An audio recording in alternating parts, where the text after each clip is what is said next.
Amen. Amen. Nous allons lire un texte que le Seigneur m'a mis à cœur avec une pression énorme. Je ne sais pas pourquoi. Amen. Nous sommes dans des moments assez difficiles. La dernière fois, nous avons parlé de beaucoup de choses. Et ces choses-là nous restauraient, nous. Amen. Et la question que j'avais, ou alors la pression que j'avais, était comment transmettre l'amour de Dieu à nos enfants. C'est compliqué, hein? Comment transmettre l'amour de Dieu à mes enfants. Amen. Amen. Parce que, qu'est-ce que je veux dire là? Est-ce que mon enfant aime forcément ce que j'aime? Est-ce que mon enfant pense forcément comme je pense? Mais comment je peux lui transmettre l'amour de Dieu? Amen. Nous sommes là dans l'ordre de l'émotionnel, dans l'ordre, qu'est-ce que je veux dire là, du charnel, dans l'ordre moral même. Je peux être honnête et avoir un enfant malhonnête, un enfant voleur ou n'importe quoi, alors que moi je ne le suis pas. Amen. Amen. Mais nous sommes piégés quelque part. Parce que le Seigneur nous dit, tel père, tel fils, telle mère, telle fille. C'est un défi. Ou bien? Amen. Parce que sinon, qu'est-ce qui se passe? Après nous, qui on laisse? On dira qu'il a aimé Dieu puisque nous on l'a aimé. Comment leur transmettre cet amour de Dieu? Amen. Amen. Et vous voyez, transmettre cet amour de Dieu commence aussi par notre propre restauration. On peut enseigner les choses à un enfant. Parce que les choses qu'on enseigne, ça peut être des choses que j'ai apprises dans le livre. Je peux les lui enseigner. Mais, qu'est-ce que je peux lui transmettre? Comment lui transmettre ce que je suis? Amen. Amen. C'est dedans que ça se joue parce que nous avons tous des problèmes avec nos enfants. À un niveau ou à un autre. On a envie de voir certaines valeurs que nous défendons dans ces enfants. Les voir manifester ces valeurs. Et nous sommes souvent malheureux quand nous voyons comment est-ce que nous faisons tant d'efforts, mais nous avons l'impression que tout ce que nous faisons n'aboutit à rien. Amen. Amen. Avant d'y aller, je vais revenir juste 2 minutes sur les éléments de la dernière veillée. Amen. Parce que j'ai eu que ce soit des ressentis, des coups de fil et autres, des discussions sur cela. Amen. Amen. Alors, le Seigneur nous amenait dans ne hais pas Édom, parce que Édom est ton frère. Ne hais pas l'Égyptien, parce que tu as séjourné en Égypte. C'était assez fort. Et justement, j'ai eu un frère qui me demandait, mais est-ce que vous ne nous envoyez pas là vers nos ennemis et quelque chose de ce genre? Et comment est-ce qu'on va faire? si eux, ils ne veulent pas nous recevoir, si. Amen. On est ensemble. Amen. Amen. Est-ce qu'on est ensemble? Amen. Ce qui est intéressant, c'est que Dieu nous a d'abord dit une chose. Il a dit, l'Égyptien que vous voyez là, vous ne le reverrez plus. Amen. Il a dit que cet Égyptien-là, vous ne le reverrez plus. Mais même comme tu ne le reverras pas, Dieu dit ne le hais pas. Amen. Dieu sait comment il va régler le problème. Amen. Attendez un peu, on va aller un peu dans le livre d'Abdias. Ça nous permet de régler ce problème-là une fois. Abdias, je sais que c'est les petits... C'est les petits prophètes, comme on dit. On y est.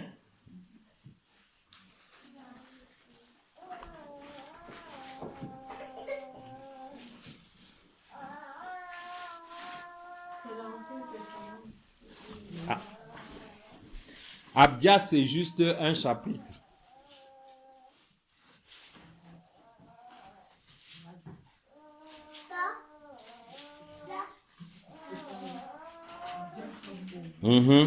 Abdias, amen. Abdias, verset 10.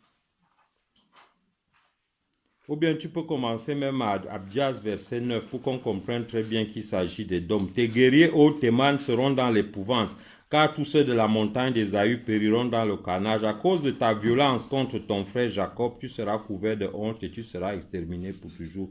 Le jour où tu te tenais en face de lui, le jour où les étrangers amenaient captif son armée, où les étrangers entraient dans ses portes et jetaient le sort sur Jérusalem, toi aussi tu étais comme l'un d'eux. Amen. Dieu établit là clairement comment il va régler le problème des dômes. Amen. Le problème des dômes ne te concerne pas, mais Dieu te dit tout simplement, ne le hais pas. Parce que la haine que tu gardes dans ton cœur ne te permettra pas de manifester de l'amour. Amen. Amen. La haine est un poison. Beaucoup d'entre nous aujourd'hui, à cause de la colère et de la haine, souffrent de maladies. Beaucoup te disent, j'ai mal à l'estomac. Vraiment, mon mal d'estomac, si. Le jour où tu cesses d'être fâché, ton mal d'estomac va finir. Beaucoup souffrent de la tension et tout, ils sont là à boire des comprimés. C'est tout simplement un problème de colère que tu entretiens en toi. Si tu arrêtes seulement la colère, tout ça, ça arrête seul. On n'a même pas besoin de prier pour toi. Amen. Amen. Et le Seigneur, quand il nous donne une instruction, il n'y a pas de raccourci. S'il dit ne hais pas, il ne faut pas haïr. Amen. Et il nous a bien dit pourquoi est-ce qu'on devait se souvenir. On se souvient juste pour que nous ne reposions plus les mêmes actes. Pour qu'on passe à côté. Et qu'on comprenne que ce qui m'a fait souffrir, je ne dois pas le faire à quelqu'un d'autre. Même si je n'ai plus de rapport avec lui. Parce que nous évoluons dans un schéma selon lequel, si je ne m'entends plus avec quelqu'un aujourd'hui, la seule nouvelle que je voudrais recevoir de lui, c'est d'entendre que sa vie va mal. C'est en ce moment que je sais que mon Dieu est fort. Mais ce que tu oublies, c'est que celui que tu appelles ton Dieu là, il est aussi son Dieu. Et Dieu a dit, je fais pleuvoir sur le bon et sur le méchant. C'est-à-dire que même si toi tu établis qu'il est méchant, Dieu dit, je fais pleuvoir sur lui. Et s'il fait pleuvoir sur lui, la pluie apporte aussi l'abondance, même chez lui. Et ça, Dieu n'a pas besoin de ton avis pour le faire. Amen. Amen. C'est pour ça que Dieu nous corrige. Il dit, ne perds pas le temps à regarder s'il prospère ou s'il ne prospère pas. Et il y a même quelqu'un qui a dit, je crois que c'est dans les psaumes, que je suis en train de voir le méchant prospérer. Il dit, je vois le méchant prospérer. Et toi, tu es qui pour venir bloquer? C'est Dieu qui le fait prospérer. Et Dieu n'a pas besoin de ton avis pour gérer ça. Amen. Et il commence par te soigner en disant, ne le regarde pas, ne t'occupe pas de lui, n'aie pas de la haine à son endroit. Amen. Il a dit, l'Égyptien là, je vais l'amener dans ma maison. Je me souviens, on avait un programme comme ça au Cameroun. Et on ne nous avait même pas avertis.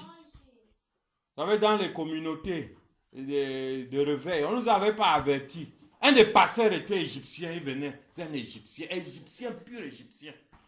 Et tu connais comment est-ce que nous parlons des Égyptiens. Le gars est venu. Et dès qu'on a su qu'il est égyptien, les gens ont commencé à murmurer, disent que, ah, un égyptien. Mais le gars là nous a alignés. Il dit, je suis devenu chrétien à cause d'une seule parole. Dieu a dit qu'il va sauver l'Égypte. Amen. Quand j'ai lu ça, j'ai changé, je suis devenu chrétien. Wow. On était confus. Parce que quand nous parlons d'eux, nous oublions le programme de Dieu pour eux. Amen. Amen.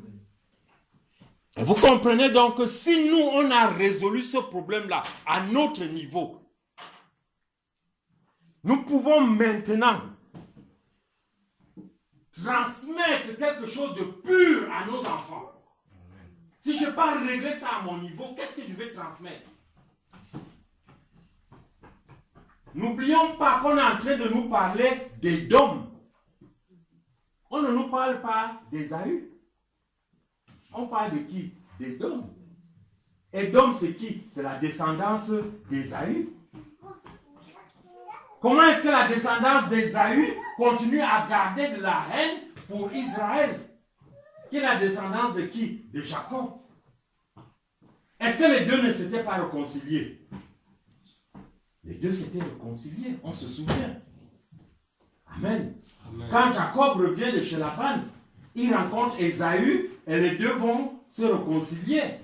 Mais la question qu'on doit se poser, c'est que Jacob dit à Ésaü, avance. Moi, je suis avec les animaux, il y a les enfants, il y a les femmes. Je ne peux pas marcher vite comme toi. Avance, je vais te retrouver à Séir, c'est-à-dire là où toi, Ésaü, tu habites. Mais comment se fait-il que jusqu'en 2017, Jacob n'est jamais arrivé à Séir?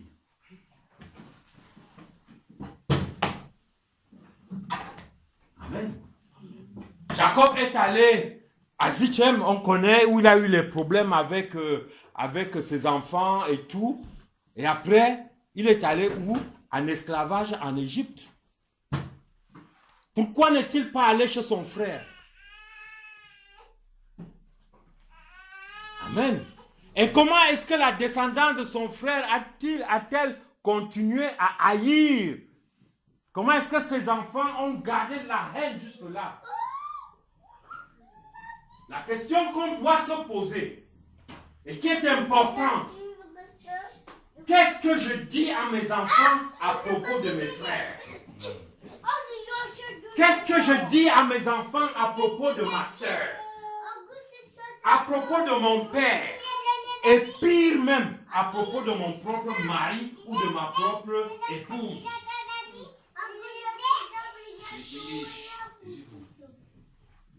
Nous sommes arrivés à un moment où on a souvent un double langage. L'enfant est arrogant. Il est arrogant. Oh, il méprise son père. Il méprise son père. Qu'est-ce que tu lui dis quand le père n'est pas là? Qu'est-ce que tu lui dis à propos du père? Ou toi le père? Quand la mère, quand tu as un problème, c'est normal, tu as un problème avec ton épouse. Quelles sont les paroles que tu adresses à ton épouse? Jusqu'où tu humilies ton épouse devant l'enfant? Est-ce que l'enfant entend tout ce que vous vous dites là entre parents? Et quand l'enfant a entendu ça, et c'est en ce moment qu'il est en train de se bâtir, vous pensez que cet enfant garde quoi à l'intérieur de lui?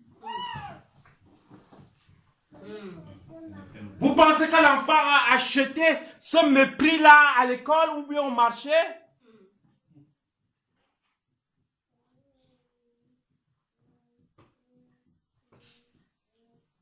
Amen. Amen. Qu'est-ce qui se passe? Nous allons lire Ésaïe 8. Ésaïe 8, dans son verset 18. On peut même commencer au verset 17. J'espère à l'Éternel qui cache sa face à la maison de Jacob, je place en lui ma confiance. Voici, moi et les enfants que l'Éternel m'a donnés, nous sommes des signes et des présages en Israël de la part de l'Éternel des armées qui habite sur la montagne de Sion. Amen. Me voici moi et mes enfants que l'Éternel m'a donnés. Nous sommes des signes et des présages. Les signes, des marques. Des présages. Le présage, c'est la puissance de Dieu. Moi et mes enfants, nous sommes un signe. Et la puissance de Dieu est manifestée en nous.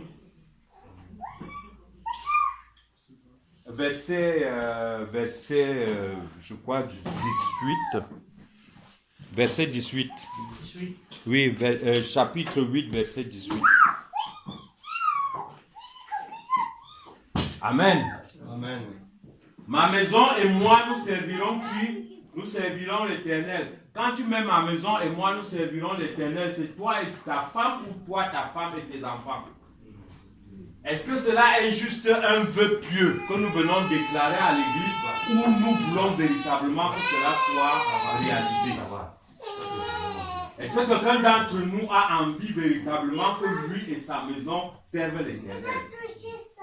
Moi, je veux. Amen. Mais est-ce que cela est un vœu pieux?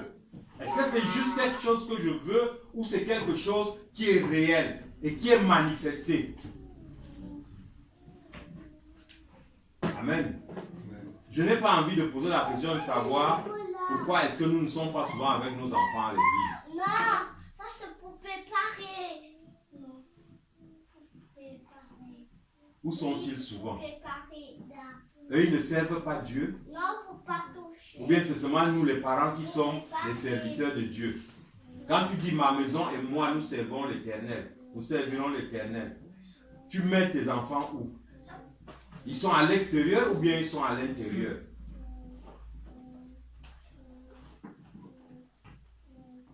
Amen.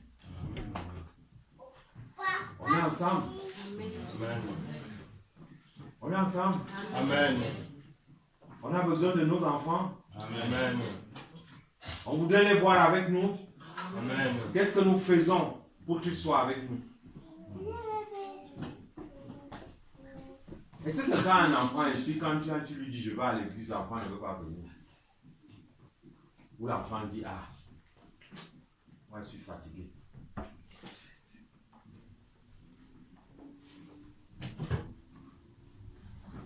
Amen. Donc tous nos enfants aiment l'église. Amen. Même comme ils ne viennent jamais. Amen. Ce n'est pas un souci. Amen. Mais cela doit être une réalité que nous vivons. Et que les voir avec nous, les voir animer l'église, les voir actifs dans l'église. Nous avons un problème grave à l'église. Dans le livre des Actes, quand Pierre se tient devant la multitude pour parler, Pierre dit, voici l'accomplissement de la prophétie du prophète Joël. Qu'est-ce qui va se passer? Qu'est-ce qu'il dit des enfants? Il dit que vos jeunes vont faire quoi? Hein? Vos jeunes prophétiseront. Il dit vos jeunes. Mais à l'église, on cherche toujours que ce soit un vieux pasteur comme moi qui soit en train de prophétiser. On dit les jeunes prophétiseront. Mais où sont ces jeunes qui doivent prophétiser? Ils sont où? C'est un ordre que Dieu a établi. Si cet ordre n'est pas respecté, quel type de prophétie vous voulez à l'église? Et même quand les jeunes sont à l'église, on les affecte à des tâches subalternes. Ils sont là pour porter les bancs, ils sont là pour nettoyer, et parfois même à cause de ce qu'ils ne sont pas en train d'être utilisés à la place où ils doivent être utilisés, ces jeunes s'ennuient et foutent le camp. Ces jeunes vont prophétiser. Et nous avons la preuve. Quand l'apôtre Paul descend sur Jérusalem, il va s'arrêter chez l'évangéliste Philippe. Qu'est-ce que la Bible nous dit? Les deux filles de l'évangéliste ont prophétisé sur Paul. Donc dit Paul, là où tu vas à Jérusalem, voici ce qui va arriver. La preuve est là. Et il est clair. Celui qui nous retransmet cette histoire nous donne une précision. Il dit les filles étaient vierges. Mais à l'église aujourd'hui, dès qu'une fille a 18 ans, quand on lui impose les mains, c'est pour le mariage. Il faut te marier. On va te donner l'onction de mariage. Mais, où est d'abord l'onction de prophétie? C'est d'abord une prophétesse. Elle est d'abord servante de Dieu. À quel moment elle a servi Dieu?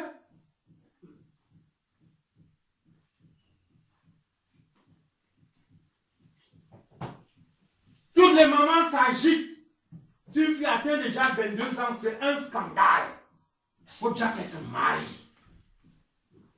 25 ans, c'est encore grave. J'ai une petite que je suivais, elle était avec moi au Cameroun, elle pleurait.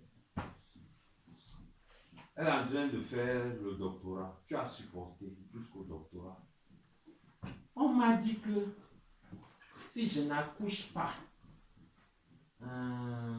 mon ventre va se fermer. Ma matrice va. C'est quand tu as le doctorat que ces choses-là, et tout ce temps où tu es resté juste à ce niveau-ci, tout ça ne s'est pas passé. Et quand tu as alors attrapé la grossesse là, tu te. Non, moi j'ai seulement comme à la famille, on regardait déjà l'enfant. Donc, même le père de l'enfant, pour moi, c'est même pas un souci. Voyez une chrétienne, hein? Voyez une famille de chrétiens.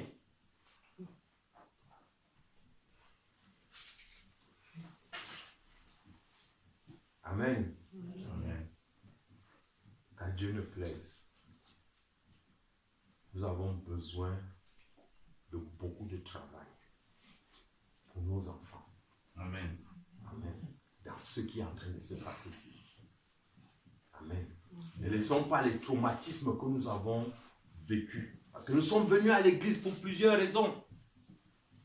Parfois, en arrivant à l'église, nous étions traumatisés, blessés par la vie, déchiquetés, même brisés au travers des choses que nous avons vécues. Et quand on est arrivé à l'église, la première chose qu'on nous a enseigné, c'est le combat spirituel. Et on est entré dans le combat spirituel avec toutes les blessures et tous les traumatismes qu'on avait dans la vie. Et ce n'est que la souffrance, la douleur et la colère qui est en nous que nous avons utilisé pour nos combats.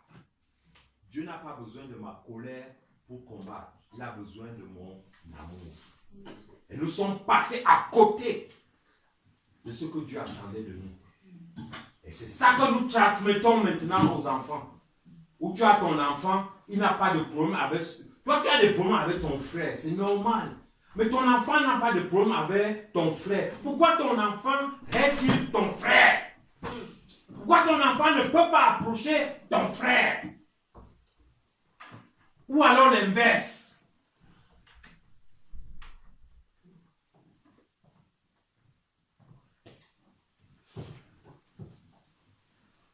Amen.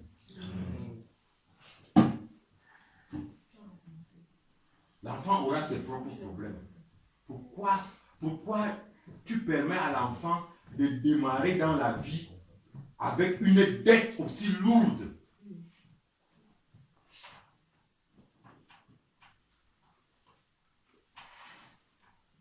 Amen. Donc voici. Les enfants que tu m'as donnés, nous serons un signe et un présage.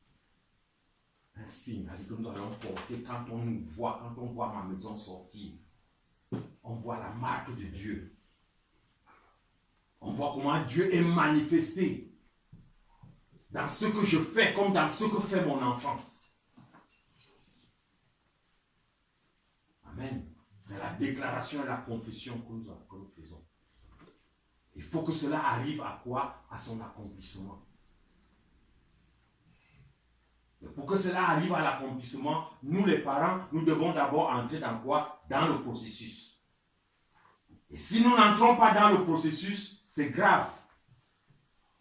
Parce que ce n'est qu'en entrant dans le processus qu'au bout du processus, il y a quoi? Il y a la victoire. Ta destinée ne peut être accomplie selon le plan de Dieu que si tu restes dans les marques que Dieu a tracées.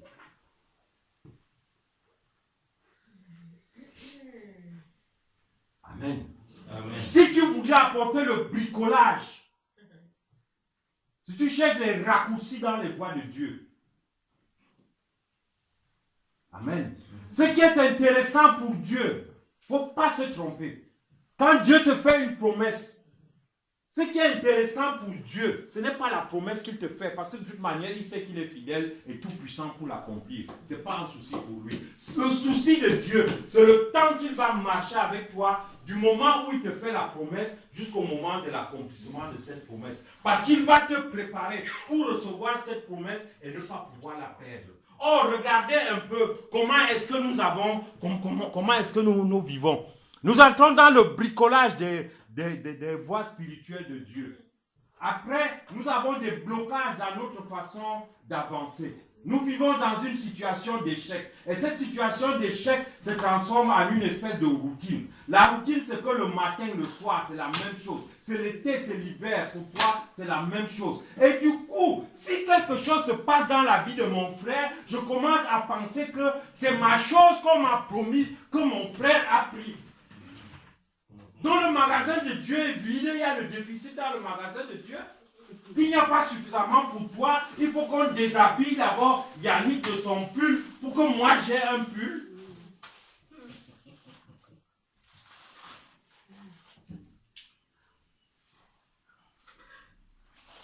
Amen. Amen. Nous limitons ainsi Dieu dans la vie. Amen. Paul nous dit que l'évangile que je prêche ici, on avait prêché ça au désert. Mais Dieu a pris les gens en Égypte.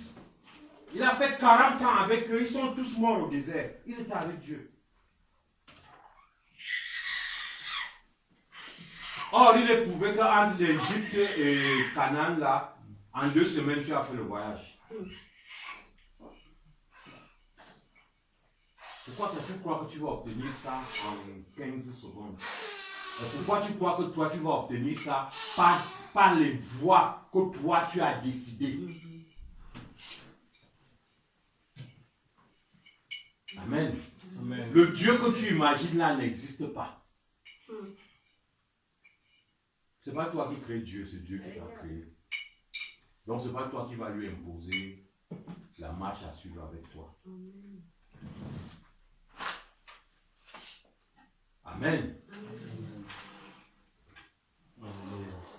Vous vous souvenez de quelqu'un qui a fait, si on pourrait ainsi dire, la première alliance qu'on voit dans la Bible, c'est Abraham. Amen. Quand il fait son alliance avec Dieu, qu'est-ce qui se passe? Dieu va lui dire, je serai ton bouclier et ta grande récompense. Abraham va dire, ah, je n'ai pas d'enfant.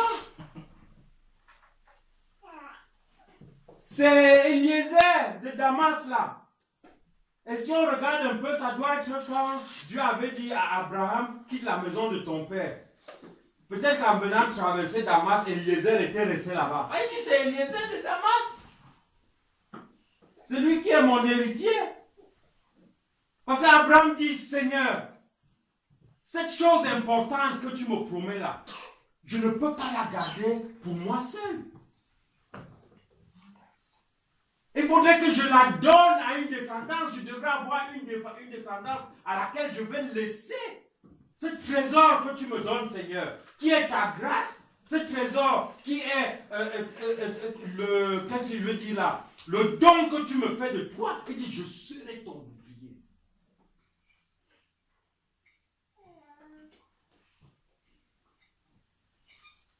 Amen. Amen. Comment pensons-nous que les grâces que nous recevons de Dieu, elles vont s'arrêter à notre génération? Ou elles ne doivent pas survivre après nous? Parce que tu penses que quand toi tu vas mourir là, tout doit s'éteindre. Ou bien ça doit rester. Amen. On est ensemble. Les grâces de Dieu doivent-elles s'arrêter à notre niveau ou elles doivent continuer? Elles doivent continuer. Elle va continuer. Ah. Amen. Me voici, moi et les enfants que tu m'as donnés. Amen. Nous serons un signe et un présage. La puissance de Dieu sera visible.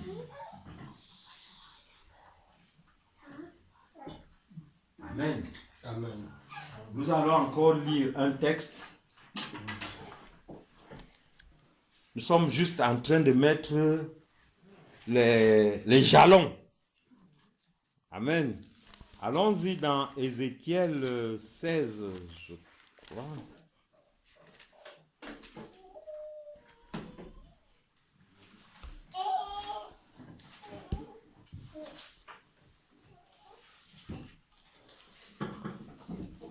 On y est. Ézéchiel 16 à partir de son verset 1. À partir de son verset 1. La parole de l'Éternel me fut adressée en ces mots.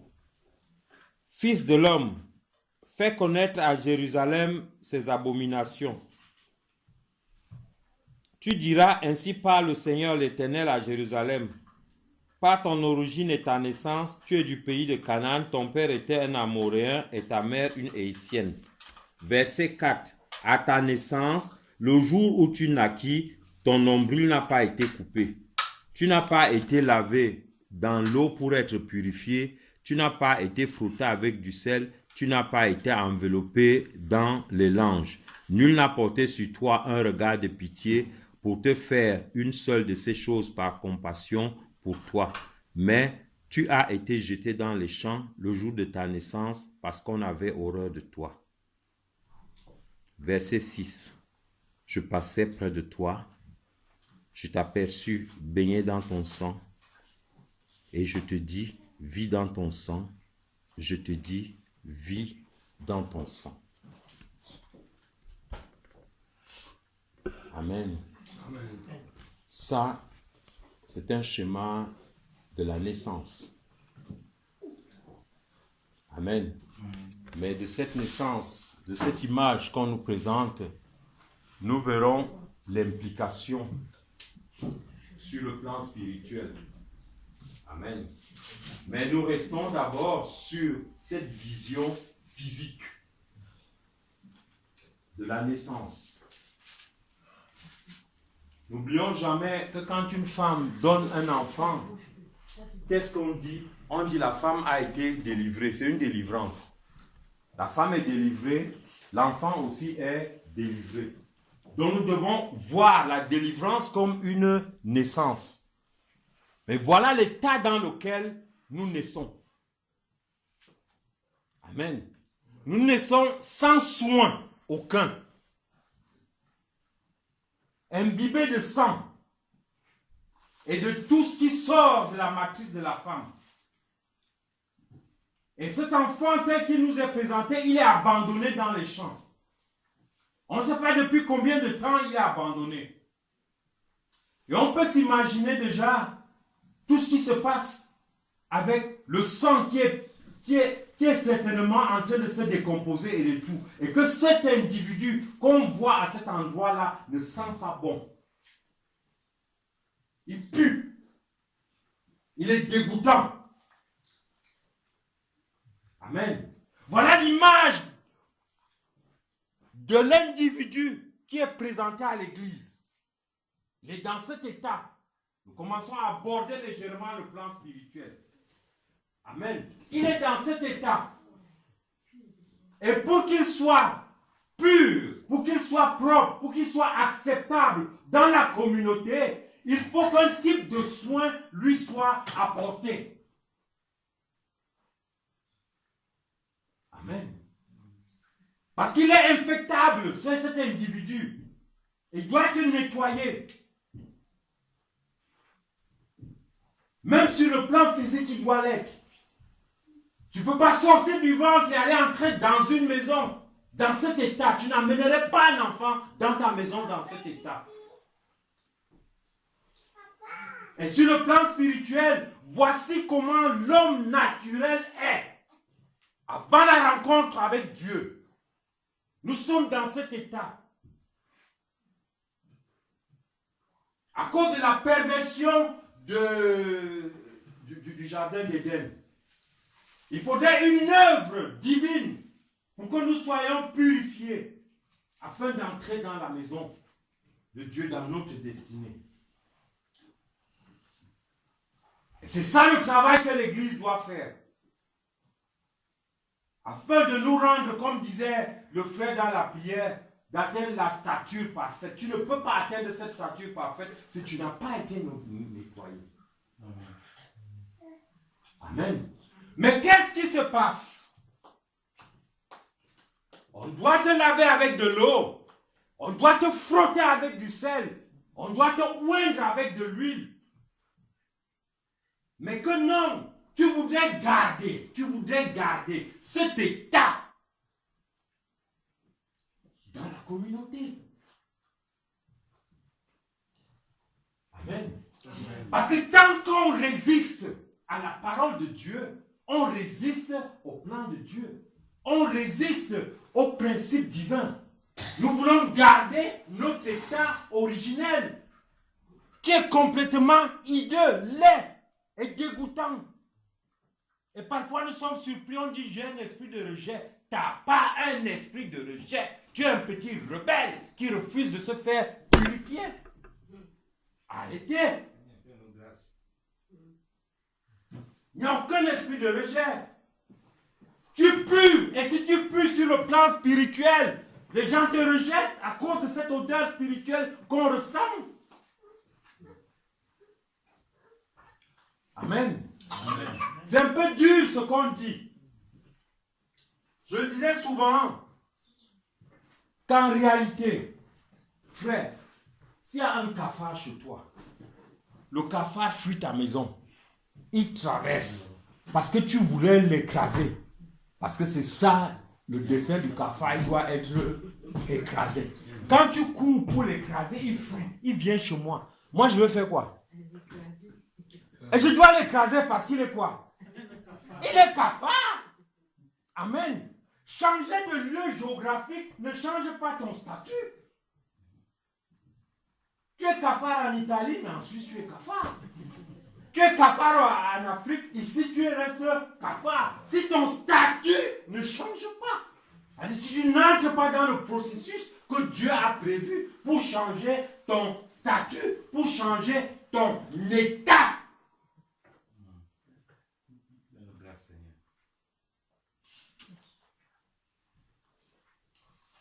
Amen. Et tu crois que si tu restes avec cet état dans l'église, mais tu tournes en rond. Change d'église comme tu veux. Change de pasteur comme tu veux.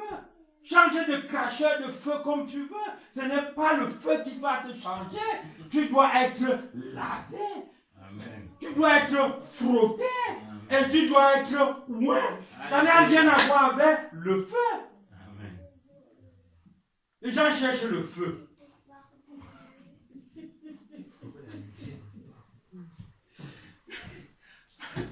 Amen. Amen.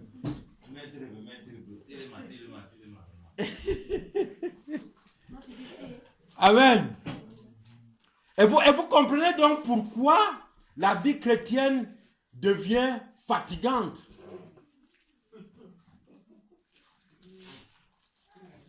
Ça devient fatigant. Ça devient une routine. Amen. Comme le gars de Bethesda là. Le gars de Bethesda. Je n'ai pas eu demandé que ta part c'est comment. Il dit que non. Moi je suis ici depuis. Hein. Moi je suis un doyen ici. Oui.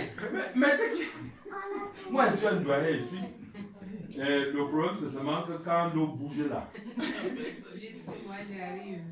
Ce qui est intéressant, c'est qu'il dit que quand je vais, il dit quand même que je vais. Ah, je me demande quand il dit qu'il va là, il fait comment?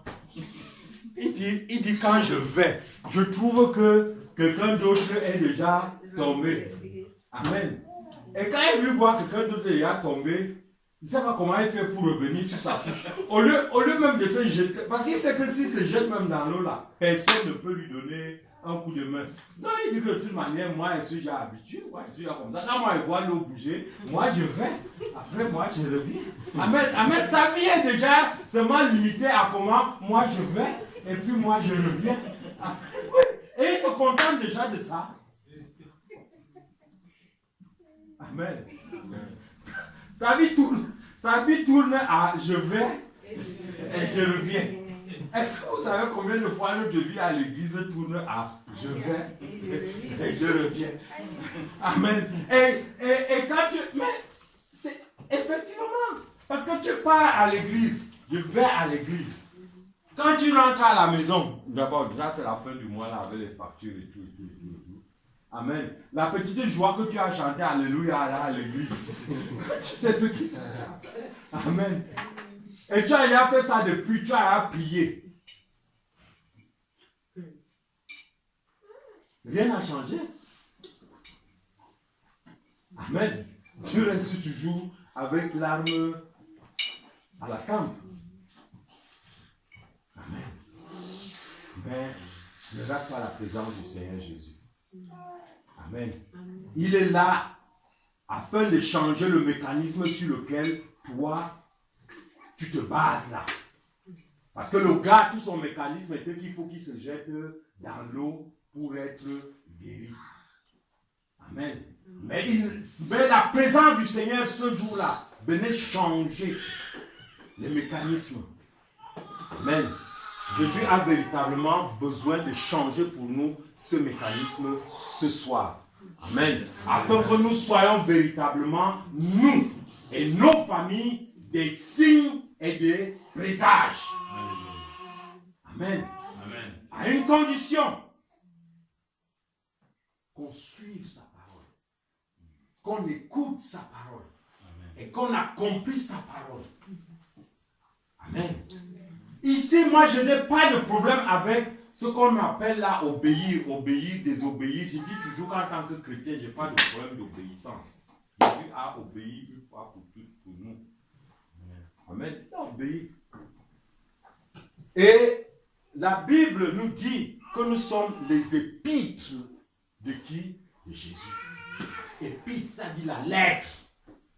Comment la lettre peut-elle... La lettre, c'est elle. Mais toi-même, c'est elle. Après, elle dit que non, je ne suis pas elle, je suis T.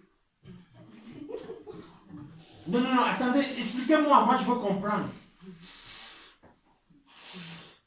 Est-ce qu'on comprend ça? C'est compliqué. Le Seigneur Jésus dit, en ceci, on saura que vous êtes mes disciples. Ça veut dire que si tu n'es pas capable de manifester l'amour, tu n'es pas disciple de Jésus. Et si tu n'es pas disciple de Jésus, tu n'es pas sauvé. Amen. Dis-moi tout ce que tu veux. Tu n'es pas sauvé. Parce que c'est le disciple qui est comment? Qui est sauvé. Et il dit, voici comment on reconnaîtra mes disciples. Alors si on vient, on dit, on reconnaîtra celui qui doit être sélectionné par le t-shirt rouge. Moi, je vais venir me présenter. Non, c'est lui. C'est lui. Amen. Ou bien...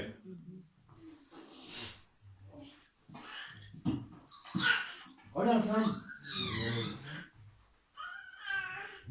voilà comment est-ce que nous devons passer. Et c'est pour ça que j'aime très bien la réponse que le peuple fait à Moïse sur la montagne. Quand Moïse leur dit tout ce que Dieu avait établi. Le peuple dit à Moïse, nous ferons et nous obéirons. Ah! Moi je croyais que c'était l'inverse. Qu'on obéit pour faire. On est ensemble. Vous voyez le schéma? Le peuple dit quoi?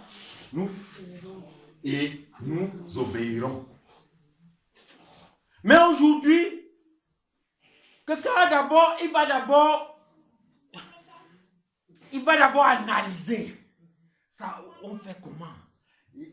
Il ramasse des... Non, il commence par contester parce qu'il veut d'abord comprendre. Et quand il aura compris et qu'il aura vu son intérêt, il va faire. Amen. Dieu n'a pas besoin de ton intérêt. Et parfois même quand Dieu te donne une instruction, tu n'es pas obligé de comprendre ce qu'il te demande de faire. Parfois il te demande juste de faire et tu fais. Et c'est parce que nous connaissons la fin de l'histoire et que nous avons lu au début du chapitre que Dieu voulant éprouver Abraham, lui a dit d'aller lui sacrifier l'enfant. Mais attends, c'est à nous qu'on dit. Mais Abraham, quand on lui demandait, est-ce qu'Abraham savait qu'on est en train de l'éprouver? Mais pourquoi est-ce que nous sommes toujours en train de nous comporter comme des gens qui connaissent toujours la fin de l'histoire? Mais sois dans la tête d'Abraham et Dieu te dit va sacrifier ton fils. En quoi est-ce que sacrifier ton fils était rendre un ministère à Dieu? Alors que Dieu lui avait déjà enseigné qu'en réalité le sacrifice se faisait par quoi? Par l'agneau.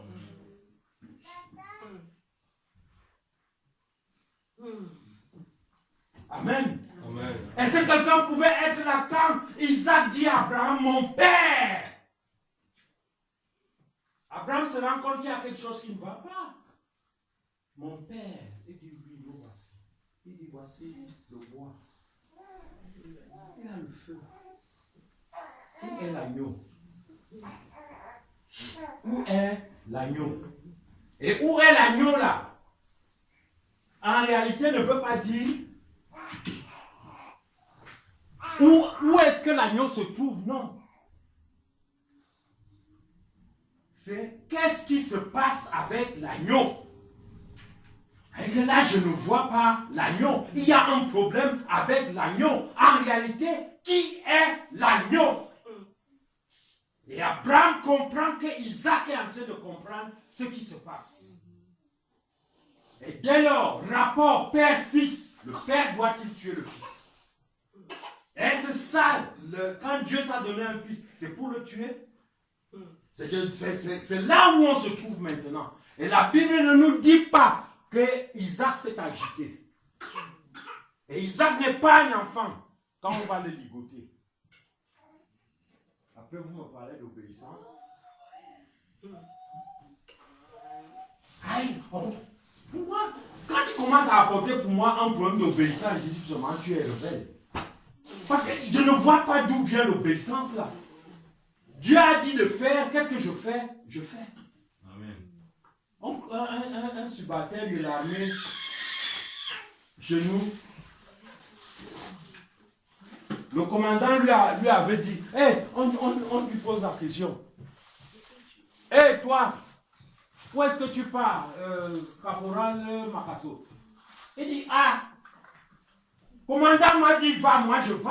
Parce que s'il dit même je vais, ce n'est pas ça que le commandant a dit. Le commandant a dit va. Comme le commandant a dit va, moi je vais. Il n'a même pas besoin de commencer à dire qu'il y a on conjugue ça, qu'on conjugue que je vais. Non, ce n'est pas ça. Parce que s'il dit même je vais, il n'accomplit pas l'ordre du commandant. L'ordre du commandant est que va, donc je vais. Pourquoi nous voulons montrer à Dieu comment on conjugue? Est-ce que nous connaissons la conjugaison plus que Dieu?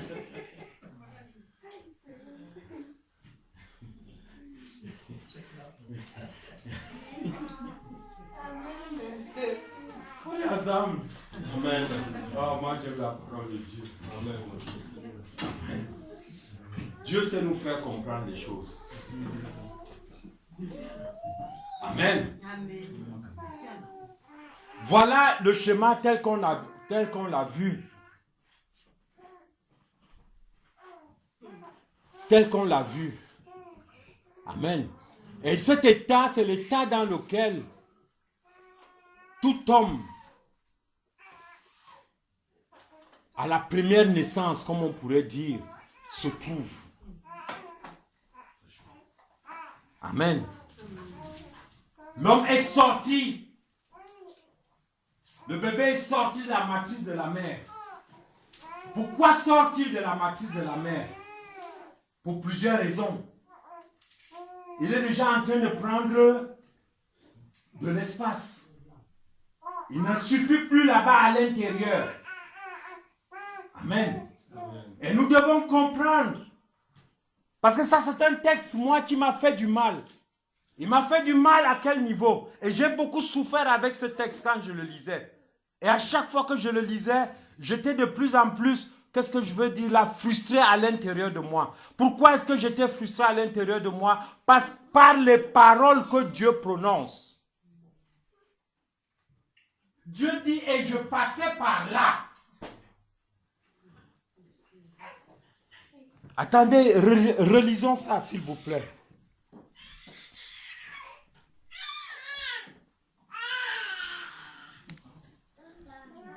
Il dit, et je passais près de toi.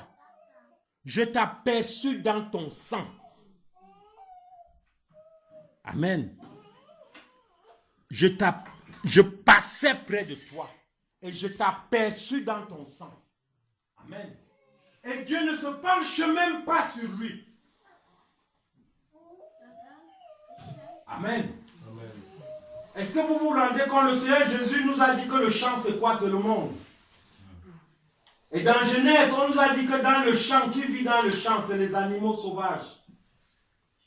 Mais voilà cet individu qui est couché au milieu des animaux sauvages, avec toute cette odeur de sang et qui attire les fauves. Mais Dieu passe par là. Il passe par là. Il ne s'occupe même pas de lui. Parce que c'est ça, quand nous sommes dans le besoin, dans la douleur, dans des situations compliquées, qui est-ce que nous voulons voir?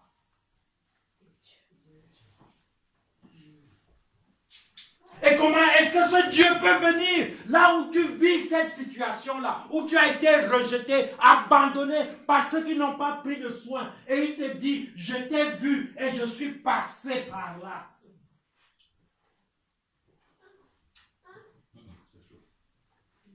Après, vous me dites qu'il faut aimer Dieu.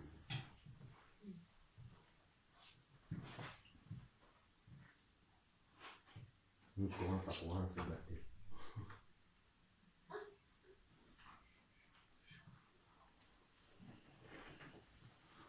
Amen. On est joué ensemble ou bien vous dites déjà que vraiment le Père, si on voit qu'il est un vieux, comment il faut poser le problème d'aimer Dieu? De Dieu, qu'est-ce que tu attends? Soyons honnêtes, de Dieu, qu'est-ce que tu attends? Mais ça, vous dites qu'il est ton secours. Ça, toi, tu dis qu'il est ton secours. C'est pas ça que tu dis. Et là, il est en train de secourir. Voilà, on commence à philosopher. Pourquoi? Pourquoi? Est-ce que Dieu est souverain? Vraiment, je ne sais pas. Moi, je veux parler. Amen. Amen. Et il passait par là, c'était ça ma douleur. À quel moment on rencontre Dieu? À quel moment on a besoin de Dieu? À quel moment on attend Dieu? Dans toutes nos prières, nous l'appelons comment? Notre secours.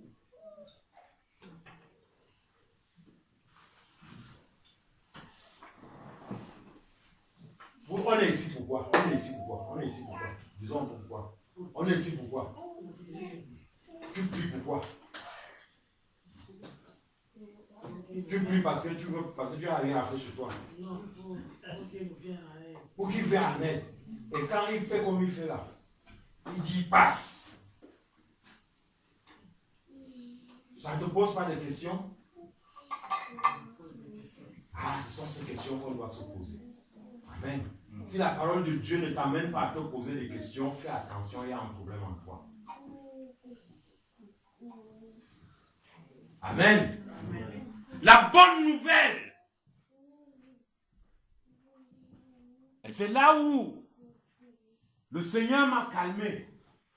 Il m'a dit, fils, lis très bien ce que j'ai dit. Je dis, mais je veux lire quoi? Tu as dit que tu passais par là. Amen. Amen. Lisons très bien le texte. Qu'est-ce que le texte nous dit? Le texte dit, je passais près de toi, je te regardais. Non, je passais près de toi, je t'aperçus baigné dans ton sang. Et je dis, vis dans ton sang. Vis dans ton sang. Ça dit que reste dans tes problèmes.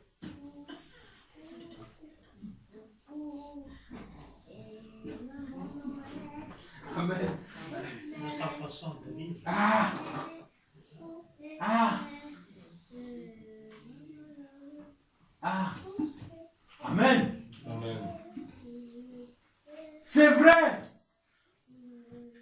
qu'à ce niveau-là, c'est choquant. Amen. Amen. Mais dans tout ce que Dieu est en train de faire là, il y a un très grand amour qui est révélé. Amen. Il dit quoi? Il dit vie. Est-ce que quelqu'un peut dire vie? Vous pouvez dire vie? Vous pouvez dire vie? Est-ce que vous pouvez dire je vis? Je vis. Amen. Dieu dit vie. En disant vie, il a prophétisé la vie et non la mort. Et c'est juste en ces deux mots-là que tout change. Parce que dès lors, aucune adversité ni aucun danger ne peut te détruire dans l'état où tu te trouves. Tu es sous la protection de Dieu, quel que soit l'état dans lequel tu te trouves à ce niveau-là. Amen. Il a dit quoi? Vivez. Parce que j'ai quelque chose à faire avec toi. Tu m'es utile pour le lendemain. Amen. Ça, c'est très important de comprendre cela. Dieu dit vis. Vis parce qu'il va accomplir une œuvre dans ta vie. Vis parce qu'il va travailler dans ta vie. Amen. Mais est-ce que tu vas lui permettre de travailler? C'est dedans que tout se trouve.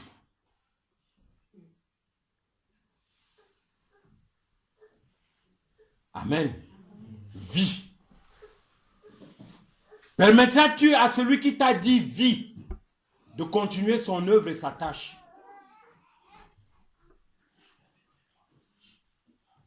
Ou alors la seule chose qui va t'intéresser, c'est seulement comme il a dit vis et je reste dans l'état où j'étais, on ne doit pas me toucher.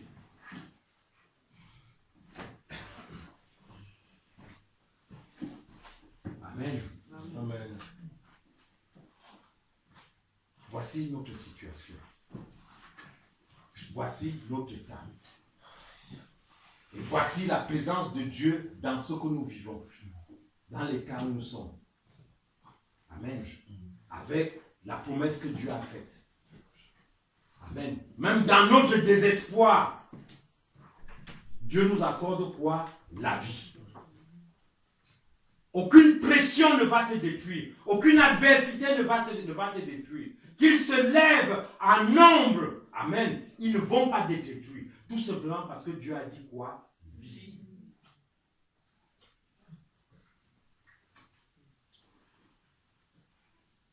Amen.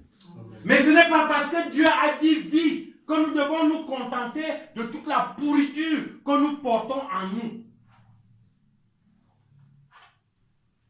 Parce que ce n'est pas parce que je vis forcément que Dieu est d'accord avec moi. Parce que nous croyons parfois que les autres meurent. C'est parce que Dieu, comment on dit, le salaire du péché, c'est quoi? C'est la mort. Donc comme lui, il est mort là, c'est parce qu'il pêche beaucoup.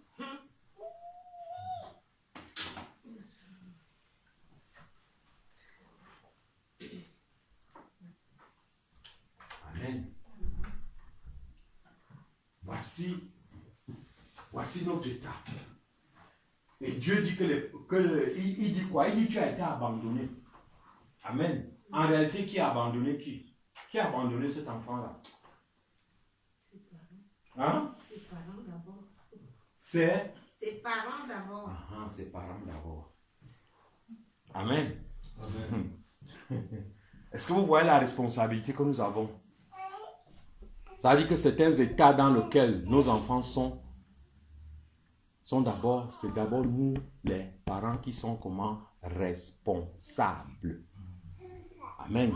C'est d'abord nous, les parents, qui sont responsables. Et avant de commencer à jeûner, à prier, à faire tout ce que tu veux pour demander la grâce de Dieu, Dieu veut te voir toi-même. Amen. Faire face à ta propre responsabilité en tant que quoi? En tant que parent. Parce qu'il est trop facile, tu prends l'enfant, tu vas jeter sur le pasteur. Que le pasteur s'occupe de lui, compris. Amen. Mais c'est d'abord toi quoi? Le parent. Parce que pour qu'un enfant naisse, il y a tout un cycle au niveau de l'utérus où l'enfant a grandi. Et je vais vous dire quelque chose, c'est que l'utérus est l'endroit le plus sélectif qu'on puisse rencontrer. C'est-à-dire que si un seul instant, l'utérus se rend compte que celui-ci là, il n'est rien, on va l'expulser, tu vas entendre que avortement. Mort-né. L'utérus a décidé que celui-ci là. Donc si l'enfant est né, il a besoin de toute l'attention. Parce que la première sélection a déjà eu lieu. La première croissance a déjà eu lieu. Amen. Amen. Cet enfant-là a maintenant besoin de la présence du Père et de la mère. Parce qu'il est déjà sorti, il est visible. Maintenant, quelle est l'attention que vous lui portez? La Bible nous dit que Jésus croissait en quoi? Physiquement et comment? Spirituellement devant qui? Devant tout le monde. Amen. Donc le rôle du Père, dès lors, des parents, dès lors que cet enfant est né, c'est de l'accompagner dans sa croissance, aussi bien sur le plan physique, émotionnel, moral, spirituel et tout le reste. Parce que généralement, nous essayons de nous concentrer parfois seulement sur le plan physique. On lui achète tout le lait qu'il faut, les chocolats qu'il faut, tout ce qu'il faut. On s'assure de ça. Mais après, à l'intérieur de lui, est-ce qu'on a encore le temps de s'en occuper?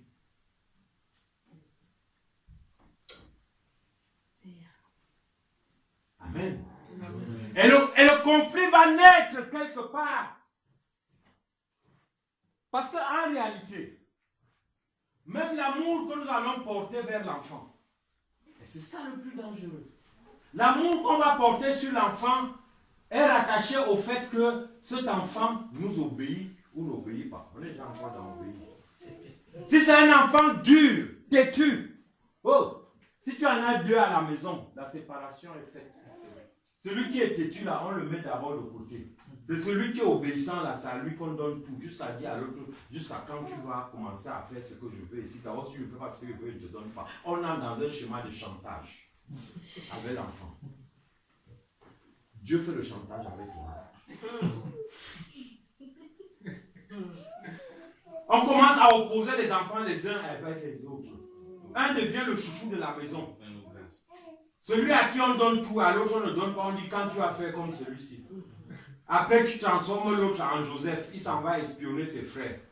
Et quand ses frères vont le jeter dans le puits, en fait même qui est responsable. Est-ce qu'on croit que quand Joseph va donner son premier fils à Manassé, qui veut dire que Dieu m'a épargné de la maison de mon père, vous pensez que Joseph ne croit pas que son père est complice de tout ce qui lui est arrivé, qu'il soit vainqueur de Dieu? Sinon, pourquoi il va dire que Dieu m'a préservé de la maison de son père? Dans la maison de son père, là, il n'y avait pas Jacob dedans.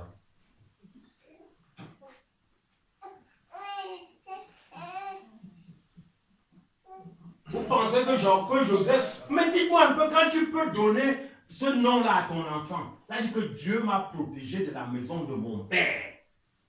maison de ton père, la première personne c'est qui? C'est ton père. Ça veut dire que Dieu t'a protégé de ton père. Mais Dieu te protège de ton père. Pourquoi? Si ton père te veut du bien. Vous pensez que le gars là était premier ministre en Égypte, il ne connaissait pas la route de Canaan pour aller voir son père? Pourquoi envoyer les gens voir son père? Pourquoi est-il avait oublié la route?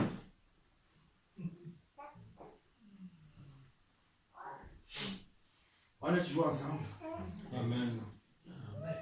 Faisons attention à ce que nous faisons à la maison. Amen. Vous voyez que l'amour que nous portons à l'endroit des enfants ne doit pas seulement rester sur le fait que j'ai besoin de cet enfant-là. Parce que peut-être on s'est moqué longtemps de moi que je n'avais pas d'enfant. Maintenant j'en ai un. Et peut-être que cet enfant-là est pour moi un objet de, qu'est-ce que je veux dire là, de fierté et d'orgueil.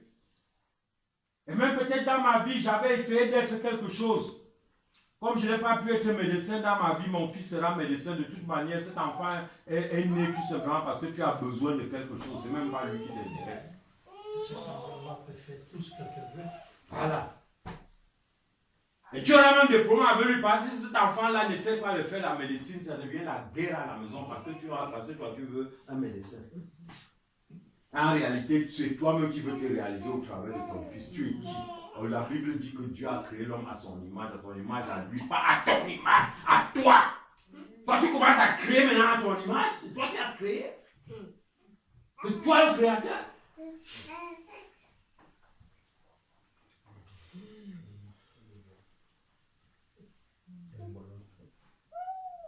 Amen. Et ce qui fait qu'à la maison, c'est comme ça. L'enfant qui est bien, c'est celui qui te ramène les bonnes notes à l'école, celui qui est l'autre là. Dieu, la Bible dit que Dieu connaît jusqu'au le nombre de cheveux que tu as sur ta tête. Toi, tu penses que quand ce garçon-là est né, Dieu ne le connaît pas, il ne connaît pas cet enfant. Que tu montres déjà avec le doigt. Il a un sale caractère comme son père. Ça vient de la mer. Voilà, c'est comme la guerre. Amen. C'est ça qu'on parle. Amen. Dieu a besoin que tu aimes cet enfant-là sans tenir compte de ce qu'il fait. Amen. Amen. Ou de tout ce qu'il présente. Dieu a juste besoin que tu l'aimes. Amen. Et c'est cet amour-là, que Jésus a enseigné à Pierre en lui disant, Pierre, m'aimes-tu? Et Pierre a dit à la fin, toi-même tu sais. Où Pierre a compris qu'en réalité, à partir de cet instant-là, il n'avait plus besoin de Jésus. Parce que Jésus, ils avaient besoin de lui. Parce que c'est lui qui leur donnait à manger, c'est lui qui faisait ceci, c'est lui qui faisait ça, c'est lui qui faisait ça. Maintenant, Pierre était arrivé à un point de maturité où Jésus pouvait lui dire, maintenant, paie mes brebis. Parce que Pierre, je vois déjà en toi l'amour qui est pleinement accompli. Amen. C'est cet amour pleinement accompli dans nos foyers, vis-à-vis de mon épouse, vis-à-vis surtout de nos enfants que nous avons beaucoup, auxquels nous n'avons souvent pas donné autant d'importance. Amen. C'est cet amour manifesté là qui nous permettra nous de leur léguer l'amour de Dieu. Amen. Nous comprenons qu'il faut aimer Dieu. Et ils ne peuvent aimer Dieu que parce que nous, on les aime. Et si on les aime de cet amour-là que nous avons reçu de Dieu, ils sauront qu'ils peuvent aussi aimer Dieu afin de recevoir cet amour-là et être aussi les distributeurs de quoi? De l'amour. Amen. Amen. Que Dieu vous bénisse. Amen. Amen.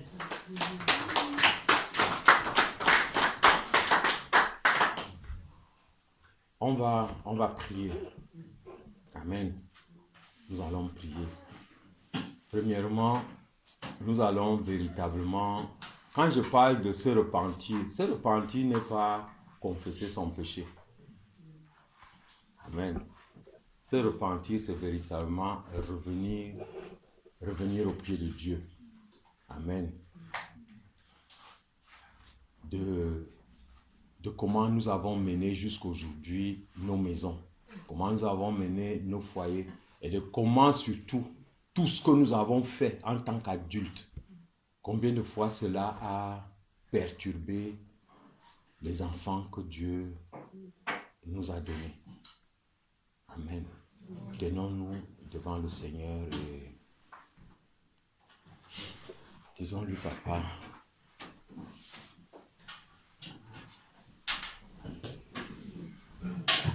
oh, moi, les enfants que tu m'as donnés, qu'est-ce que j'ai fait des enfants que Dieu m'a donnés? Qu'est-ce que ces enfants vivent à ce moment? Est-ce que je connais leur douleur et leur souffrance? Est-ce que je suis conscient de ce que j'ai fait dans leur vie?